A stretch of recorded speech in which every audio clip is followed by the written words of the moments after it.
ഹരേ കൃഷ്ണ. സർവം ശ്രീ രാധാകൃഷ്ണാർപ്പണമസ്തു. എല്ലാ ഭക്തജനങ്ങൾക്കും സാദര പ്രണാമം. കൃഷ്ണാനുഭവങ്ങൾ അല്ലേ? ഗുരുവായൂരപ്പൻ്റെ ഒരുപാട് അനുഭവം നമ്മൾക്കൊക്കെ ഉണ്ടായിട്ടുണ്ടല്ലേ. ഒരുപാട് അനുഭവ കഥകളുണ്ട് ഗുരുവായൂർ ഉണ്ണിക്കണ്ണനെ കുറിച്ച്. അതിപ്പോഴും തുടർന്നുകൊണ്ടിരിക്കുകയാണ്. കണ്ണിന് ഓരോ അത്ഭുതകൾ ലീലകൾ നടത്തുന്നു. ഇപ്പോഴും ആത്മാർത്ഥമായിട്ട് ഭഗവാനെ വിളിക്കുന്ന ആരെയും ഭഗവാൻ കൈയൊഴിയില്ല. ഭക്തന്റെ കണ്ണു നിറയാൻ ഭഗവാനെ അത് സഹിക്കില്ല. ഭക്തന്റെ കണ്ണൊക്കെ നിറയേണ്ട ഒരു അവസ്ഥ ഉണ്ടെങ്കിൽ ഭഗവാൻ അവിടെ ഓടിയെത്തും. അത് ഉറപ്പാണ്. അതിനുള്ള തെളിവുകൾ ധാരാളമുണ്ട്. അതിനൊരു ഉദാഹരണമുള്ള ഒരു കഥ ഇന്ന് നമുക്ക് കേൾക്കട്ടോ. കഥയല്ല, നടന്ന സംഭവമാണ്. ഒന്നുമല്ലാത്ത എനിക്ക് പോലും ഉണ്ടായിട്ടുണ്ട് കൃഷ്ണാനുഭവം. എല്ലാം കണ്ണൻ്റെ അനുഗ്രഹം. പിന്നെ മറ്റുള്ളവരുടെ കാര്യം പറയണോ? ഒത്തിരി ഭക്തിയുള്ള എല്ലാ ഭക്തന്മാർക്കും കണ്ണൻ്റെ അനുഭവം ഉണ്ടായിട്ടുണ്ടോ? തീർച്ചയാണ്. നിങ്ങൾക്കുണ്ട് ഓരോ അനുഭവങ്ങൾ. ഒന്ന് ആലോചിച്ച് നോക്കൂ. കണ്ണൻ നമ്മൾ ഓരോ വിധത്തിൽ അനുഗ്രഹിച്ചിട്ടുണ്ട്. നമ്മുടെ അടുത്ത് വന്നിട്ടുണ്ട്. എൻ്റെ അനുഭവം ഞാൻ പിന്നീട് പറയാം കേട്ടോ. നിങ്ങൾക്കില്ല അനുഭവം? അതൊന്ന് പറയൂ. ഒരു ദിവസം ഗുരുവായൂർ അമ്പലത്തിൽ വൃദ്ധനായ ഒരാൾ ക്ഷേത്രത്തിന് ചുറ്റും ഇങ്ങനെ പ്രാർത്ഥിച്ച് നടക്കുകയായിരുന്നു. ചുറ്റി വന്നപ്പോൾ അദ്ദേഹം നന്നായി ക്ഷീണിച്ചു. അദ്ദേഹത്തിന് പ്രായാധിക്യം കൊണ്ട് വല്ലാണ്ട് അവശനായിരുന്നു. തിരക്ക് കാരണം അകത്തു കയറി കണ്ണനെ ഒന്ന് കാണാനും സാധിച്ചില്ല. ക്ഷീണം കാരണം അദ്ദേഹം അവിടെ ഇരുന്ന് മയങ്ങിപ്പോയി. ഇവിടെ ഇരുന്ന് ഉറങ്ങാതെ പുറത്തേക്ക് പോകൂ എന്ന് കാവൽക്കാരൻ ഉറക്കിയുള്ള ചോദ്യം കേട്ട് അദ്ദേഹം ഉണർന്നു. അദ്ദേഹം മെല്ലെ ഗോപുരത്തിൻ്റെ പുറത്തേക്ക് നടന്നു. അദ്ദേഹത്തിന് നന്നായി വിശക്കുന്നുണ്ടായിരുന്നു. ഉറങ്ങിപ്പോയ കാരണം പ്രസാദൂട്ടിലും പങ്കെടുക്കാൻ സാധിച്ചില്ല. പുറത്തുനിന്ന് വല്ലതും കഴിക്കാനാണെങ്കിലോ കയ്യിലുള്ളത് നാട്ടിൽ തിരിച്ചെത്താനുള്ള പണം മാത്രമാണ്. അതാണെങ്കിൽ ഗുരുവായൂരപ്പനെ കാണാനുള്ള അടങ്ങാത്ത മോഹം കൊണ്ട് പലരുടെ കയ്യിൽ നിന്ന് ഇരുന്ന് വാങ്ങിയതാണ്. അദ്ദേഹം ഓരോന്നാലോചിച്ച് ഒരിടത്ത് പോയിരുന്നു. ആരോടും ഇല്ലാത്ത തനിക്ക് ഭഗവാൻ മാത്രമാണ് ഗുണം.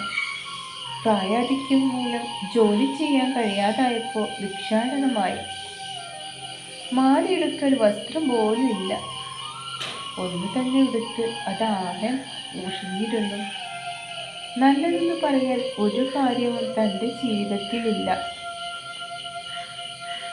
ആ വൃദ്ധൻ്റെ കണ്ണു നിറഞ്ഞൊഴുകി. ഇങ്ങനെ ഓരോന്നാലോചിച്ച് അദ്ദേഹം അവിടെ ഇരുന്ന് ഉറങ്ങിപ്പോയി. രാവിലെ കുളത്തിലിറങ്ങി കുളിച്ചു കയറി. കിഴക്കാവുന്നതിന് മുമ്പ് തൊഴാമെന്നാണ് ചിന്ത. പക്ഷെ ദേഷ്യം മുഷിഞ്ഞത് തന്നെ. അടുത്തുകൂടെ പോകുന്നവർ നെറ്റി ചുളുക്കി നോക്കുന്നുണ്ടായിരുന്നു. തൊഴാനായി ക്യൂവിൽ ചെന്നപ്പോൾ കാവൽക്കാരൻ തടഞ്ഞു. തിരക്കൊഴിഞ്ഞിട്ട് തൊഴാൻ മതി, അല്ലെങ്കിൽ പോയി വേഷം മാറ്റി വൃത്തിയായി വരൂ. അത് കേട്ട് അദ്ദേഹം ദുഃഖത്തോടെ അവിടെ നിന്ന് മാറിയിരുന്നു. ആ ഇരിപ്പ് ഏറെ നേരം നീണ്ടു. നേരെ ഉച്ചയായി. വിശപ്പ് കഠിനമായി. ഭക്ഷണം കഴിക്കാനായി ഊട്ടുപുരയിലേക്ക് ചെന്നപ്പോൾ അദ്ദേഹത്തിനെ അകത്തേക്ക് കടത്തിയിട്ടില്ല. താഴ്ന്ന അവശനായിരുന്ന ആ സാധു വൃദ്ധന്റെ അടുത്തേക്ക് ഒരു കുഞ്ഞു ബാലൻ വന്നു. അവന്റെ കയ്യിൽ കുറച്ച് പാൽപ്പായസവും കദളിപ്പഴമൊക്കെ ഉണ്ടായിരുന്നു. ബാലവൃദ്ധനോട് പറഞ്ഞു, അപ്പൂപ്പൻ ഇത് കഴിച്ചോളൂ. ഇത് ഒരാൾ ഷീട്ടാക്കി വാങ്ങാനായി എന്നെ ഏൽപ്പിച്ചതാണ്. ഇപ്പോൾ ആളെ കാണാനില്ല. വിറയേറുന്ന കൈക്കൊണ്ട് അത് വാങ്ങി അദ്ദേഹം കുട്ടിയോട് ചോദിച്ചു, മോനേതാ? ഇവിടെ എന്ത് ചെയ്യുന്നു? ആ ബാലൻ ചിരിച്ചുകൊണ്ട് മറുപടി പറഞ്ഞു, ഞാനിവിടെ തന്നെ എല്ലാ കാര്യങ്ങളും ഇവിടുത്തെ ഓരോ കാര്യങ്ങളും ഇടപെട്ട് ഓടി നടക്കുന്നവനാണ്. അതും പറഞ്ഞ് ചിരിച്ചുകൊണ്ട് ആ ബാലൻ പോയി. അപ്പോഴേക്കും ഉച്ചപൂജ കഴിഞ്ഞു. വേഗം തൊഴാൻ കഴിഞ്ഞെങ്കിൽ എത്ര നന്നായിരുന്നു അദ്ദേഹം ചിന്തിച്ചു. അദ്ദേഹം അവിടെ ഇരുന്ന് വേഗം അത് കഴിച്ച് തൊഴാനായി വന്നപ്പോൾ തിരക്ക് കാരണം വീണ്ടും പരാജയപ്പെട്ടു. വൈകുന്നേരം അത് തന്നെ സ്ഥിതി. വളരെ ദുഃഖം തോന്നി അദ്ദേഹത്തിന്. സമയം രാത്രിയായി. ക്ഷേത്ര നട അടച്ചു കഴിഞ്ഞു. നാളെ ശ്രമിക്കാമെന്ന് കരുതി അദ്ദേഹം അവിടെ ഇരുന്നു. കുറച്ചു കഴിഞ്ഞപ്പോൾ ഉച്ചയ്ക്ക് കണ്ട ആ കുട്ടിയതാ കടലിപ്പഴവും നിവേദിച്ചോറൊക്കെ ആയിട്ട് വരുന്നു. ഞാൻ അപ്പൂപ്പനെ എവിടെല്ലാം തിരിഞ്ഞു. ഇവിടെയൊക്കെ തിരക്കി ഞാൻ നടക്കായിരുന്നോ? പോയി എന്നാണ് എഴുതിയിരിക്കണേ. ഇതുവരെ എനിക്ക് ഭഗവാനെ കാണാൻ സാധിച്ചില്ലല്ലോ. എൻ്റെ മുഷിഞ്ഞ വേഷം കാരണം ആരും എന്നെ അകത്തേക്ക് കടത്തി വിടുന്നുമില്ല. എല്ലാവരും എന്നെ ഓടിച്ചു വിടുകയാണ്. അദ്ദേഹം സങ്കടത്തോടെ പറഞ്ഞു. സാരമില്ല, അതിന് നാളെ സമാധാനം ഉണ്ടാക്കാട്ടോ. ഇപ്പോൾ സമാധാനമായി ഉറങ്ങുക. ഭക്ഷണം കഴിച്ചതിന് ശേഷം അദ്ദേഹം അവിടെ കിടന്നു. ഉറക്കത്തിൽ അദ്ദേഹം മനോഹരമായ ഒരു സ്വപ്നം കണ്ടു. താൻ കണ്ട് ആ കൊച്ചു പാലനതാ ചീരിച്ചുരുൾമുറി കെട്ടി ഓടക്കുഴൽ ഊതി തൻ്റെ അരികിൽ വന്ന് നിൽക്കുന്നു. പെട്ടെന്ന് അദ്ദേഹം ഞെട്ടിയുണർന്ന് ചുറ്റും നോക്കി. ആരെയും കാണാനില്ലായിരുന്നു. വീണ്ടും ഉറക്കം പിടിച്ചപ്പോൾ ഇത് തന്നെ സ്ഥിതി. പിന്നീട് അദ്ദേഹം ഉറങ്ങിയതേയില്ല. നേരം പുലരാറായി. കുളിക്കാൻ കുളക്കടവിലേക്ക് നടന്നു. കുളത്തിൽ നിന്ന് മുങ്ങി നിവർന്നപ്പോൾ ആ ബാലനതാ തലേന്നു രാത്രിയിലെ മുന്നിൽ നിൽക്കുന്നു. സന്തോഷത്തോടെ ആ ബാലനോട് പറഞ്ഞു. അത് കേട്ടു ബാലൻ ചോദിച്ചു, ഇങ്ങനെയാണ് എന്നെ കണ്ടത്? അപ്പോൾ താൻ ഏതോ മായാലോകത്ത് എത്തിപ്പെട്ടതുപോലെ തോന്നി. താൻ എവിടെയാണ്?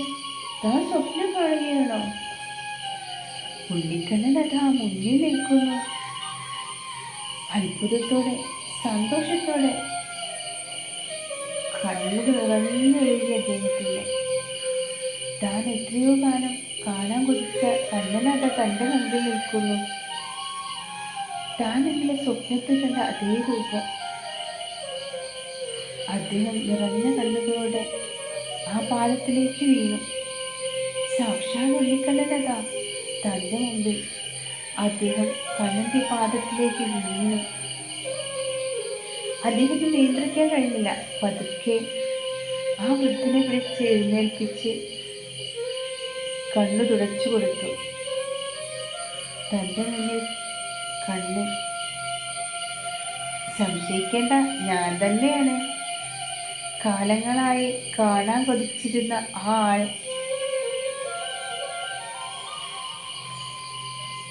അദ്ദേഹം വേഗം അകത്തേക്ക് വരുവാൻ പറഞ്ഞു. ഹരേ കൃഷ്ണ. സാക്ഷാൽ ഉണ്ണിക്കണ്ണൻ തൻ്റെ മുമ്പിൽ. അദ്ദേഹം ആ വൃദ്ധനെ പിടിച്ച് എഴുന്നേൽപ്പിച്ച് കണ്ണീർ തുടച്ചു കൊടുത്തു. എത്രയോ കാലമായിട്ട് താൻ കാണാൻ കാത്തിരുന്ന ആ രൂപം. ആ വൃദ്ധൻ്റെ കണ്ണ് നിറഞ്ഞൊഴുകി. അത് സന്തോഷത്തിൻ്റെ ആയിരുന്നു.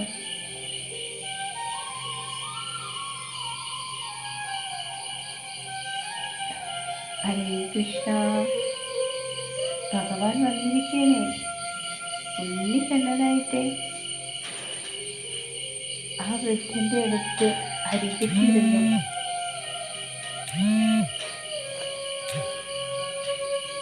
അങ്ങേക്ക് കുറച്ച് മുജ്ജന്മ ദുരിതമൊക്കെ തീരാനുണ്ടായിരുന്നു. അതൊക്കെ കഴിഞ്ഞിരിക്കുന്നു. 2 ദിവസം ഇവിടെ ഇരുന്നു ഉള്ള വൃദ്ധാനുഷ്ഠാനത്താൽ അത് ആ ദോഷങ്ങളൊക്കെ കഴിഞ്ഞിരിക്കുന്നു. പാപമെല്ലാം മാറി. ഇനി എങ്ങോട്ടും പോവണ്ട. ഇവിടെ എൻ്റെ അടുത്തിരുന്നു നാമജപവും കീർത്തനമൊക്കെ ആയിട്ട് ഇവിടെ കൂടിയാൽ മതിട്ടോ. ബാക്കിയൊക്കെ ഞാൻ നോക്കിക്കോളാം. അദ്ദേഹം കണ്ണിൻ്റെ കാൽക്കിലേക്ക് വീണു വീണ്ടും ഹരേ കൃഷ്ണ.